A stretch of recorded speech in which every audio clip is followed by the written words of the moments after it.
যেখানে রাজনৈতিক ঐক্য নাই সেখানে জাতীয় ঐক্য হবে কিভাবে? আমাদের দেশে দালাল ক্রয় করা যায়, দালাল পাওয়া যায়। ভারতে আপনি দালাল কিনতে পাবেন না, ভুটান নেপালে দালাল পাবেন না। আমাদের দেশে ফ্রিতে দালাল পাওয়া যায়। দালালরা মনে করে যে তাদের সম্মান বৃদ্ধি হয়েছে, তারা অন্য দেশের এজেন্ট হিসাবে বাংলাদেশের বিরোধিতা করে। আমাদের দেশে সবচেয়ে ডিফিকাল্ট যে বিষয়টা সেটা হলো ঐক্য। আমি জনসংখ্যাকে অ্যাসেট মনে করি। আমি বাংলাদেশের প্রথম সমস্যা মনে করি, সর্বশ্রেষ্ঠ সমস্যা মনে করি, 10টা মানুষ 10 মাস আমরা একসাথে থাকতে পারি না, বিজনেসের মধ্যে, সমিতির মধ্যে, রাজনীতির মধ্যে। দ্যাট ইজ আওয়ার সবচেয়ে বড় সমস্যা। আমরা একত্রিত হতে পারি না, আমরা ইউনাইটেড হতে পারি না। হজের পরে সবচেয়ে বড় যে সমাবেশটা হতো তাবলিগ, যেটা বর্তমানে চলছে, এখানেই আমরা ঐক্য ধরে রাখতে পারিনি। দুটা গ্রুপ হয়ে গেছে, মারামারি হয়েছে, কাটাকাটি হয়েছে। এখন 2 দিনে 6 দিন 3 দিন করে আমরা ঐক্য অনুষ্ঠানটা করি। কিন্তু ইসলামিক কোন দলের মধ্যে ঐক্য আছে বলে আমি দেখিনি। 54 বছরে আমি দেখেছি ইসলামিক দলগুলো একবার এ দল একবার বি দলের নেজুর ভিত্তি করেছে, একবার এদিকে একবার ওদিকে, এইভাবে তারা দৌড়দৌড়ি করেছে। তারা যাদেরকে পাকি পাকি বলা হতো তারা আজকে ভারত প্রীতিতে পরিণত হয়েছে। যারা জাতীয়তাবাদী বিশ্বাস করে তারা বাঙালি জাতীয়তাবাদের বিশ্বাসী সেই সংবিধানকে রক্ষা করার চেষ্টা করছে। তাহলে একটা বৃহৎ দল, তার কোনো নৈতিকতা আছে কি বাংলাদেশে? তো নৈতিকতা না থাকলে কিভাবে ঐক্য হবে? তো আমি মনে করি ভোটের জন্য একটা ভোটের ঐক্য হতে পারে। থেকে বিভক্তি কোন পথে রাজনীতি, ঐক্যর বিষয়টা যিনি মাওলানা হাফেজ জহিরুল ইসলাম যেটা বললেন যে ঐক্যের জন্য প্রচেষ্টা চলছে, বিভিন্ন রাজনৈতিক দল একে অপরের সাথে বৈঠক করছে, কিন্তু আপাত দৃষ্টিতে যেটা মনে হচ্ছে যে জাতীয় ঐক্যর যে রাজনৈতিক একটা ঐক্যর চেষ্টা করছেন ওনার। রাজনৈতিক ঐক্য বলতে নির্বাচনী ঐক্যের একটা প্রচেষ্টা চলছে, যেহেতু নির্বাচনের একটা রূপরেখা আমরা পেয়েছি, সঠিক দিন তারিখ পাইনি, আমরা ধরে নিতে পারি 26 জুনের মধ্যে একটা নির্বাচন হবে। তো সেই নির্বাচন কেন্দ্রিক কি বিভিন্ন মহল আলোচনা চালিয়ে যাচ্ছে এক দলের সাথে আরেক দলের। আপনি এই প্রক্রিয়া কি আসলে বাস্তবায়ন হবে, যে এই যে নির্বাচনী ঐক্য বা জাতীয় ঐক্য আগামীতে কি আমরা দেখবো, এরকম কিছু প্রত্যাশা করেন, না রাজনৈতিক দলগুলোর মধ্যে যে বিভেদ সেটা থেকেই যাবে? ঐক্য আমাদের দেশে সবচেয়ে ডিফিকাল্ট যে বিষয়টা সেটা হলো ঐক্য। এক সময় আমরা ছোট থেকে এখন পর্যন্ত আমি বাংলাদেশের সমস্যা কি জিজ্ঞেস করলে সবাই বলে, এটা নিয়ে এসে লিখে ক্লাস 10-এ ভালো নাম্বার পেয়েছিলাম, যে জনসংখ্যা বাংলা ইস্ট পাকিস্তানের বড় সমস্যা। আমি জনসংখ্যাকে অ্যাসেট মনে করি।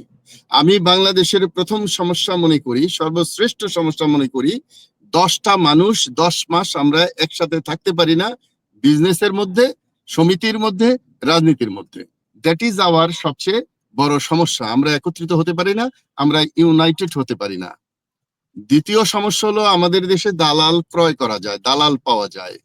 ভারতে আপনি দালাল কিনতে পাবেন না, ভুটান নেপালে দালাল পাবেন না। আমাদের দেশে ফ্রিতে দালাল পাওয়া যায়। দালালরা মনে করে যে তাদের সম্মান বৃদ্ধি হয়েছে, তারা অন্য দেশের এজেন্ট হিসাবে বাংলাদেশের বিরোধিতা করে। এই যে বিষয়টা, এটাও আমাদের লক্ষ্য রাখতে হবে। এখন আসি ঐক্যের কথা।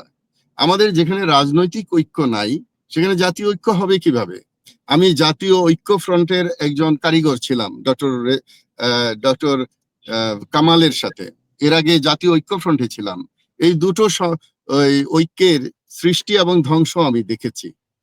তো আমি যেটা বলতে চাই, এই যে এই আমাদের হুজুর মাওলানা জহিরুল ইসলাম ঐক্যের কথা বলেছেন, আমি যদি ওনাকে প্রশ্ন করি বা আমি যদি মানুষকে প্রশ্ন করি, আমি যদি মুসলমান সমাজকে প্রশ্ন করি, যেই আমাদের যে হজের পরে সবচেয়ে বড় যে সমাবেশটা হতো তাবলিগ, যেটা বর্তমানে চলছে, এখানেই আমরা ঐক্য ধরে রাখতে পারিনি। দুটা গ্রুপ হয়ে গেছে, মারামারি হয়েছে, কাটাকাটি হয়েছে। এখন 2 দিনে 6 দিন 3 দিন করে আমরা ঐক্য অনুষ্ঠানটা করি। তাহলে উনি বললেন যে ইসলামিক ঐক্য গড়ে উঠবে। আমি বাংলাদেশে কোনো ইসলামিক ঐক্য গড়বে বলে আমি মনে করি না। আমি মনে করি বাংলাদেশে যত ওয়াজ নসিহত হয়, এক মাওলানা আরেক মাওলানার পক্ষে কথা বলে না, ওনারা এক মাওলানা আরেক মাওলানার বিপক্ষে কথা বলে। কিছুদিন আগে আমি হাজী গঞ্জ থেকে একজন পীর সাহেবের ছেলেকে নিয়ে আসছিলাম, আমার একটা এতিমখানা আছে ওখানে পাগড়ি প্রদানের জন্য। তো এর আগে আমি অন্য একজন মাওলানা সাহেবের প্রস্তাব করেছিলাম, তখন উনি ওই গ্রামবাসীরা বললো না, ওনারা এখানে গ্রহণ করা হবে না। অর্থাৎ ইসলাম আমরা নিজেরা এত বিভক্ত করেছি যে সেখানে ইসলামের, বাংলাদেশে যে ইসলাম, এখানে ঐক্য নাই।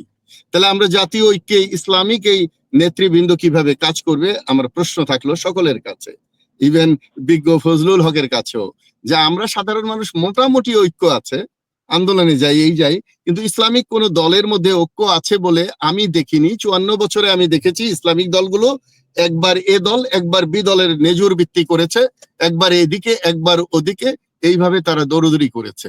সুতরাং আমি মনে করি না যে ইসলামিক ঐক্য এখানে হবে এবং জাতীয় ঐক্য হবে। আমরা যদি রাজনৈতিক ঐক্য তৈরি না করতে পারি, আমাদের কোনো ঐক্যই সৃষ্টি হবে না বলে আমি দৃঢ় বিশ্বাস করি। এখন আসে নির্বাচন।